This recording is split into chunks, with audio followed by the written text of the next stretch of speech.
From Studio 1A in Tampa, Florida, comes a talk show that really feels your pain and tells you like it is. We love America and all that freedom-loving Americans want to protect. Live from coast to coast and on your radio, it's For the People with Keith Allen. We'll help you survive this thing called life. We're for the people. Whatever your source of stress or strife, for the people is there. Well, hello, ladies and gentlemen. I am Keith Allen and proudly welcoming you to this Tuesday's edition of For the People. It's March the 21st. It's 2017, and man, there's so much going on in the world, and we're going to kind of have some fun today and poking fun at myself yesterday. But seriously, you ever have those off days where it's like you're probably just better off crawling up and just not getting out of bed at all? Yesterday was such the day. Well, there was a lot going on. So if you listen to yesterday's show, of course, we're listening to testimony and back and forth and all that to kind of hear what's going on with, people's accusations or conspiracies, people that are scheming with Russia, whether there was collusion or not, trying to really just break it all down and see where we're at on that. But we're still trying to figure out what happened with Russia and just what we're to do with Russia as far as sanctions. And there's some on the left that say that we should be at war with Russia. And is it a media war? What type of war are they proposing? In the broadcast, Tucker Carlson masterfully demolishes a Dem who says Russia committed an act of war by hacking the election. We're going to hear some of that, and it's very interesting to see, and hear, obviously, what the left had to say. So anyways, back to yesterday. Man, I couldn't get the words out. My mother-in-law, she's in the hospital getting a defibrillator put in her heart because she had a massive heart attack. So, and then taking, I think I took 2 allergy medicines on top of each other, and that did not work out too well. So I was kind of out of it, to say the least, but I appreciate the prayers of some of my friends that are listening that put it out there for prayer, and she went through the surgery well. She was very frail to begin with, only 27% heart function, and so they had to put this defibrillator in, so in case, the heart is not beating correctly, it will shock it, hopefully, back into rhythm. So she has that in there, and maybe you have one. Thank goodness for the technology, but there's a risk associated with any kind of surgery. And being as frail as she is, but prayer worked, and she's going back to the nursing home, and it'll be nice to chat with her. She's funny, has a great personality, wonderful, wonderful mother and grandma to my 14-year-old and my other 2 stepdaughters, 21 and 22, and made me a grandpa, even though they're my stepkids.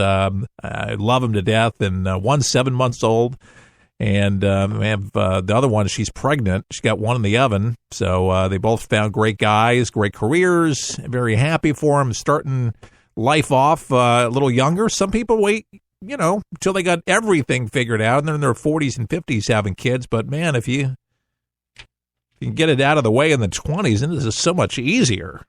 But everybody's kind of doing it. Well, I remember when I had Kaylee, me and my wife, and so here's Kaylee, and I'm coming up to the school, and most of the dads don't even have hair. And I still have hair, and matter of fact, it wasn't even gray. I have some now, but I was one of the younger dads, and it was unusual, and to look around, and a lot of guys waited longer until they own their houses and their cars. It's not such a bad idea. We're set in their career to have kids, so they didn't have to worry about money so much. But I see some dads that are, 60, 70 playing, ball with their kids. But hopefully they live to 100. But it's a trend. They say it's growing around the country, at least not for my stepdaughters. They decided, let's just get it out of the way. There's something called the Trump effect. And what is the Trump effect? And one of them has to do with, the stock market, for one. We know that people are optimistic because, he's taking restrictions out. He's backing off the EPA and restrictions and things like that. It's got the left really paranoid. It's got environmentalists just going absolutely nuts because now they think that the Republicans, none of us that are conservative, believe that there is damaging effects to the ozone. But there is. And, there's a British physicist that thinks that Trump is out of his gourd and thinking that, the ozone is going to deplete and crazy ways under Trump. I could think of some other things that were eroding faster than the ozone under Barack Obama, but let me not digress here. One of the effects, one of them is, and it's Trump that's taking credit for it himself, for why Kaepernick hasn't been picked by the NFL team yet. I'm telling you, Kaepernick, I'm telling you. Colin Kaepernick, remember he was taking a knee for the national anthem? It was very controversial. Yeah, that guy, Colin Kaepernick. He's not been signed by the NFL team.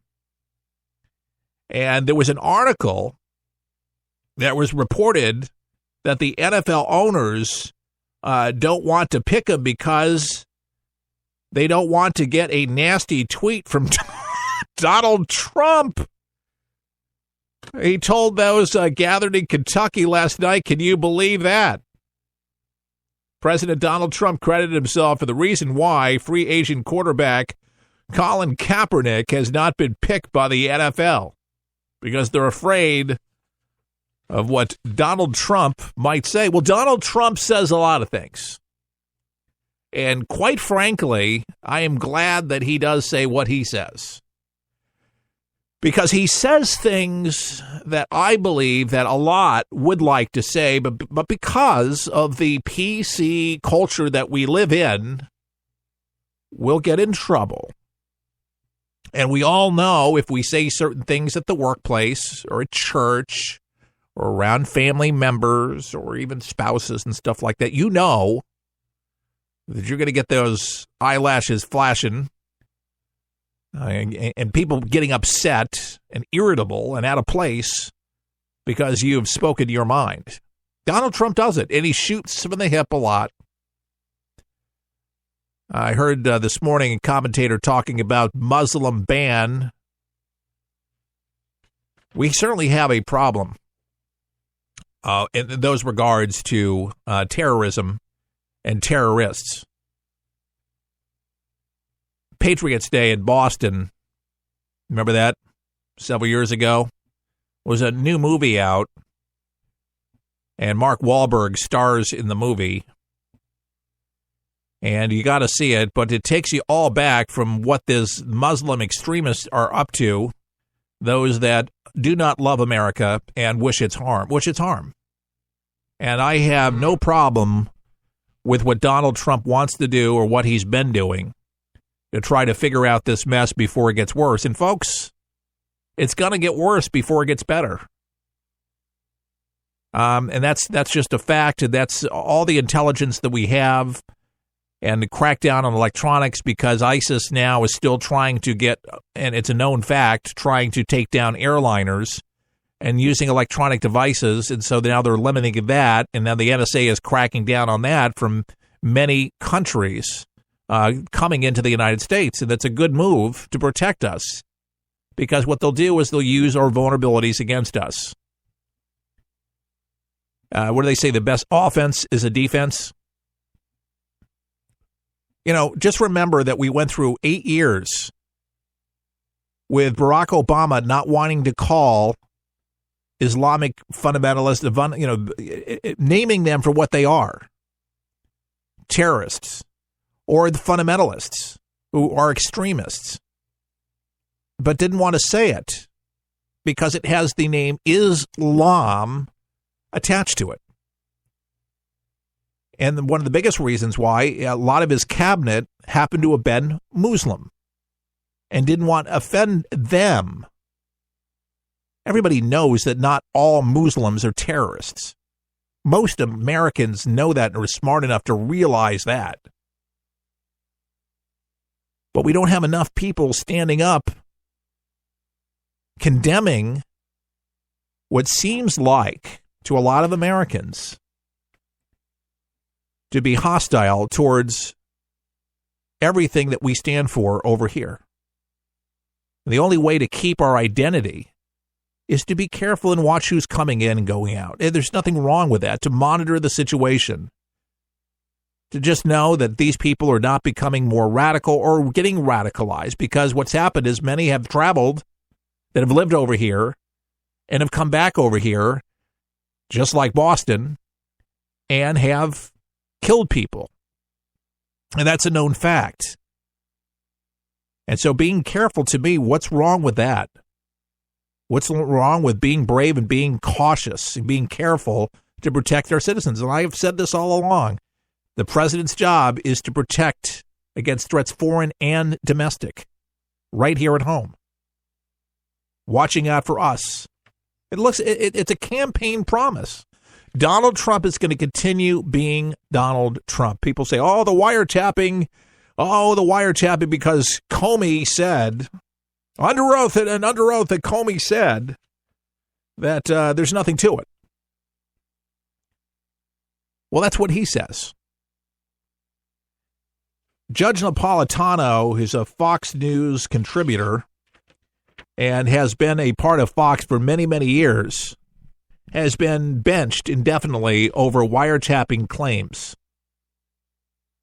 Yeah, the judge, Judge Andrew Napolitano, the senior judicial analyst for Fox News. Yep, he's gone. Basically, there was a news story, and basically now Fox News denying this report, but The Blaze has reached out to Fox News for clarification, and they're going to update a story further if the company is going to release an official statement on the matter for Judge Napolitano. Judge Napolitano, there's a name for you. But Fox News judicial analyst Judge Andrew Napolitano has been suspended from the network due to his comments centered around President Donald Trump's wiretapping. And while the LA Times did not receive a statement from Fox about Napolitano's statements, anonymous sources claim that it will be a while before we see the judge again. And what did he do? What did he do? What did he say? Well, it's what he said. The controversy began with a tweet from Trump, which basically stated that Obama administration had him wiretapped. And this led to Napolitano claiming that these intelligence sources had been told to Fox that President Obama had bypassed using any U.S. security agencies by going to British intelligence agencies so there would be no fingerprints. The British government absolutely denied those claims. So when both Trump and President Secretary Sean Spicer began to quote Napolitano completely on source, claims Fox, and then Shepard Smith had to weigh in on the controversy to assure audiences that Fox News cannot confirm Napolitano's claims due to having no evidence to support them. But Napolitano is standing by his comments, however, saying that he reported what the sources told me, reported it accurately, and I do believe the substance of what they told me. So, folks, smoking gun, you'd like to think that our intelligence are all on the up and up. But I really smell something in Washington, and it's bad, and it's something that we've known. There's corruption in government.